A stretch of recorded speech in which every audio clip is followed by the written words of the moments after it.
Today's reading comes from Matthew's Gospel. It's Matthew chapter 16 and verses 13 to 20.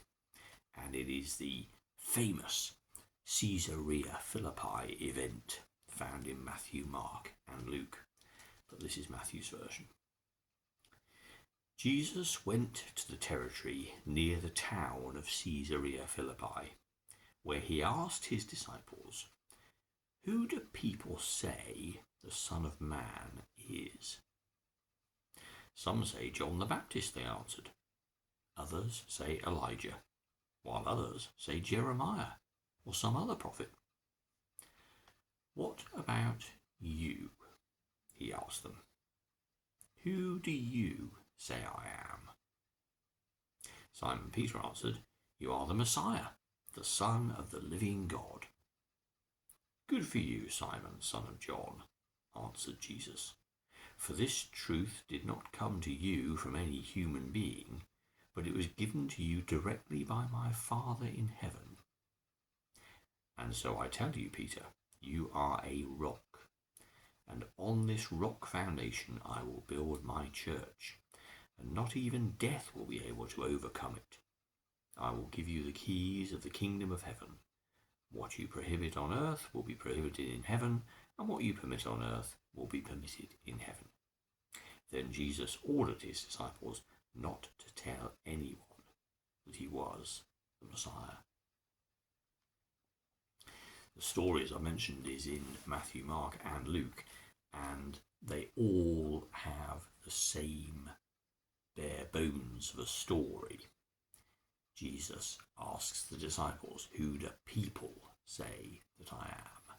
Then he asks, and they answer, John the Baptist, one of the prophets. And then he asks them directly, "Well, yes, but who do you say that I am?" And then Peter is recorded as saying, "You are the Messiah." And then there is always the "don't tell anyone about this" that ends the story. But in Matthew alone, we have these extra verses. Matthew adds a little bit. He says not only that Simon says, "You are the Messiah, the Son of the living God," is the extra bit. And then we get all that stuff about being the fact that he has come to that realization because he's been blessed by God rather than through his own understanding. And this issue about Peter being, or Simon being rechristened as Peter, the rock. And there's a beautiful wordplay, perhaps, that Matthew was using here, where the Greek name Peter is Petros, which sounds rather like the Greek word Petra, which means rock, as in petrified. Interestingly, also in Aramaic, the word Peter is Kepha, which literally translates as stone. So he's giving him this name of a solid foundation. I love the story in Mark's Gospel because it's right in the middle of the Gospel. And one way of looking at this is that Jesus has been with the disciples for quite a long time. They've witnessed all sorts of miracles and the teaching, of course, and just being with Jesus.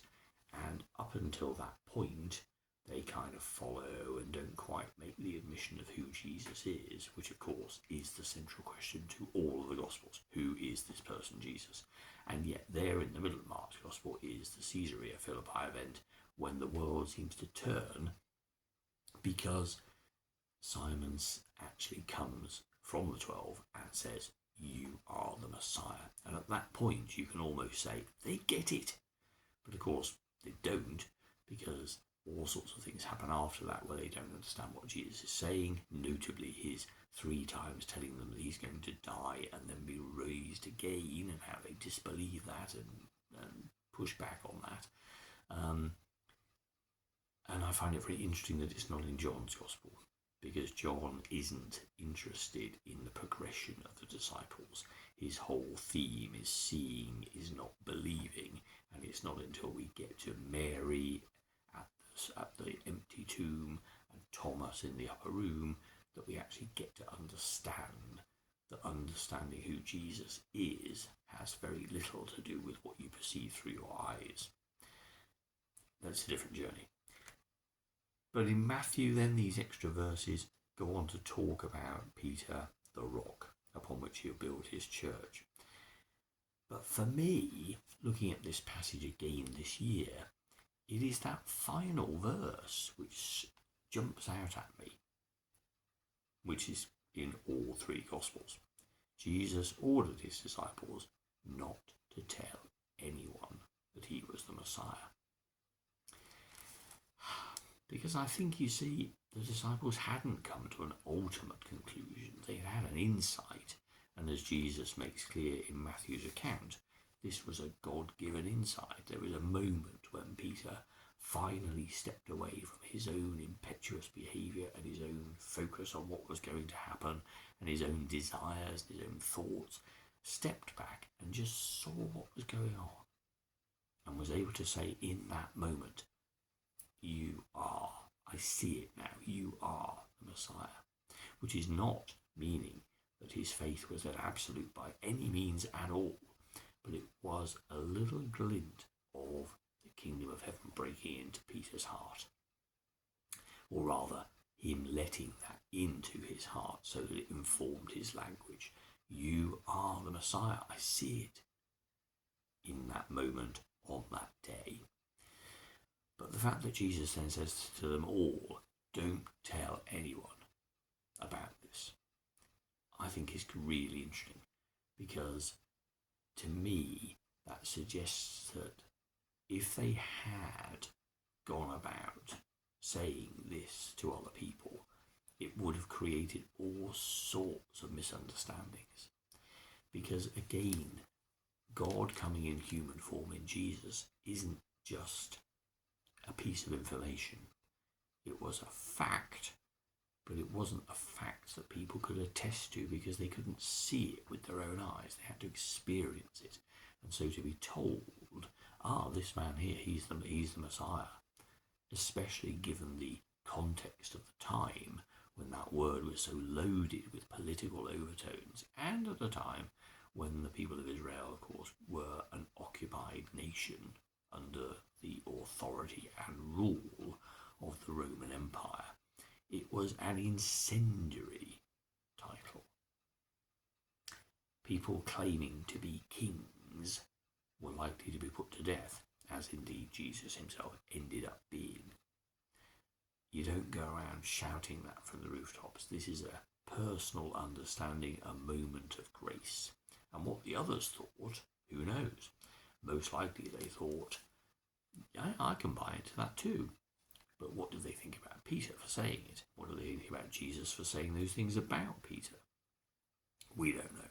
But one thing that is certainly true is if you get 12 human beings together, there is no way that they are all thinking the same thing at the same time. There is no way they all buy into the same central truth. Each one of us would have our different thoughts and fears and prejudices and assumptions that would just get in the way. And Jesus is saying, look, you are in control now of the truth, but you're far too immature to actually be able to understand what that truth means. And if you go banding this word around, it's not going to help anything at all. It'll prevent the kingdom of heaven being revealed to so many more people. And for example, in Mark's Gospel, as I mentioned, right smack bang in the middle of the Gospel, there's a lot more teaching, there's a lot more healing, there's a lot more to do before ultimately, of course, Jesus is overwhelmed by the venom and evil that is in all of us, confronted with the things that we don't understand. So let's keep that moment of not understanding a little further away. But it is a pivotal moment nonetheless. And again, not in John's Gospel, but in the Synoptic Gospels, the disciples have been on a journey. They reached a certain point. Of course, the verse that we often look at most relevantly for ourselves is precisely that question. What about you? Who do you say I am? And this, of course, is the question. We know about the historical person Jesus. We have the books of the Bible to look at his life and what he said and what he did. And that's the only question, isn't it? What about you? Who do you say that I am? And our response to that, of course, will change our entire life. If it is anything other than, as Thomas said in the upper room, my Lord and my God, then Jesus is a historical figure. Jesus is a point in time. Jesus is whatever else you want to say about Jesus. Even that he didn't even exist. But if it can be, like that insight that Peter has, my Lord and my God, then it changes